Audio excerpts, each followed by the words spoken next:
S'il y a bien un sujet encore tabou en France, c'est celui de l'incontinence urinaire. 20% des femmes souffriraient de ce trouble, quel que soit leur âge, mais très peu d'entre elles osent aborder le sujet en consultation. Alors pourquoi? Est-ce un problème de honte, de fausses croyances ou encore un manque d'information? Eh bien, nous sommes allés au CHU de Rangueil recueillir les explications d'un expert, le professeur Xavier Gamet. Professeur Gamet, bonjour. Bonjour. Alors l'incontinence urinaire, qu'est-ce que c'est exactement et quelles en sont les principales causes? Alors l'incontinence urinaire, elle est définie comme toute perte involontaire d'urine.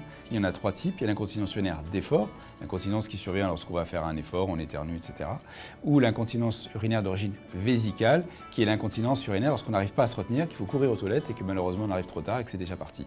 Et puis la troisième situation, c'est l'association des deux. On parlera à ce moment-là d'incontinence urinaire mixte. Quelles sont les personnes les plus à risque? On pense souvent aux femmes après 60 ans, mais c'est la réalité? Il est clair qu'effectivement les femmes sont beaucoup plus touchées que les hommes et que c'est une pathologie principalement féminine. Et effectivement c'est aussi une pathologie dont la prévalence augmente avec l'âge et donc elle revient plus fréquemment chez la femme âgée. Mais il faut savoir que ça peut toucher aussi la femme jeune. Avant 30 ans, il y a 20% des femmes qui peuvent avoir des fuites. Alors bien sûr, elles n'ont pas des fuites en permanence, elles n'ont pas des écoulements tous les jours, mais ne serait-ce qu'en faisant du sport, en faisant du tennis ou de la course à pied, etc. Si on récapitule, quels sont les principaux facteurs de risque de l'incontinence urinaire, quel que soit l'âge? Alors le principal certainement aujourd'hui, c'est l'obésité, c'est le surpoids. L'autre situation, c'est aussi les problèmes obstétricaux, les problèmes d'accouchement, et en particulier lorsqu'on a de gros bébés. Après, il y a la ménopause qui vient bien avec le vieillissement, et effectivement les troubles de la trophicité, donc de la structure des tissus, qui font qu'ils sont de moins bonne qualité et qui ont donc moins freiné le risque de fuite. Quand on souffre d'incontinence urinaire, on ne sait pas forcément qui aller consulter. Est-ce qu'il faut aller consulter un urologue, un médecin généraliste, un gynécologue? C'est vrai qu'on est un peu perdu. Les spécialistes de l'appareil urinaire sont les urologues. Donc logiquement, c'est vers l'urologue qu'il faudrait se tourner. Le problème, c'est que l'urologue, on a aussi une vision un peu du médecin de l'homme et pas forcément du médecin aussi de la femme. Donc il faut savoir donc, que les urologues sont tout à fait aptes et connaissent très bien les problèmes urinaires et les problèmes d'incontinence. Donc c'est vraiment le cœur de leur métier. Donc il ne faut pas hésiter à aller consulter un urologue. Il est clair aussi que c'est quand même beaucoup plus facile d'en parler d'emblée à son médecin traitant, qui est quand même le premier interlocuteur.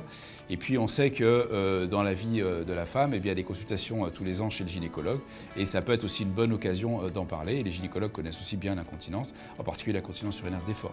Voilà, vous le disiez tout à l'heure, beaucoup de personnes aujourd'hui ne savent pas qu'on peut prendre en charge cette incontinence urinaire.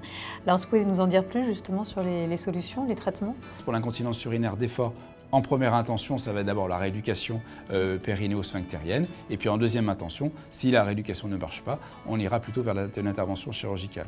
Dans le cas de l'incontinence urinaire d'origine vésicale, on a des traitements plutôt médicamenteux en première intention, auxquels on va associer des règles hygiéno-diététiques et apprendre au patient à essayer de différer son besoin pour attendre plus facilement et avoir plus de temps pour aller aux toilettes.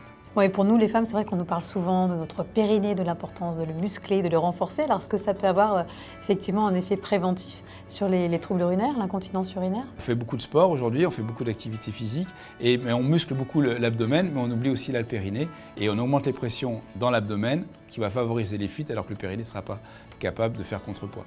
Donc il est important de travailler son périnée.